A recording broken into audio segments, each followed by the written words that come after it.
ஒரு அடர்ந்த காட்டிலிருந்த பெரிய தேன்கூட்டை அடைவதற்கு ஒரு கரடியும் ஒரு குரங்கும் ஒரே நேரத்தில் வந்தன.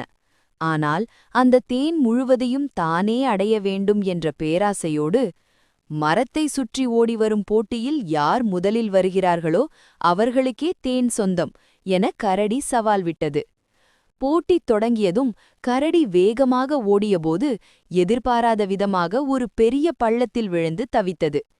பின்னால் வந்த குரங்கு கரடியை போட்டி மனப்பான்மையோடு பார்க்காமல் ஒரு நீண்ட கொடியை வீசி அதை காப்பாற்றியது.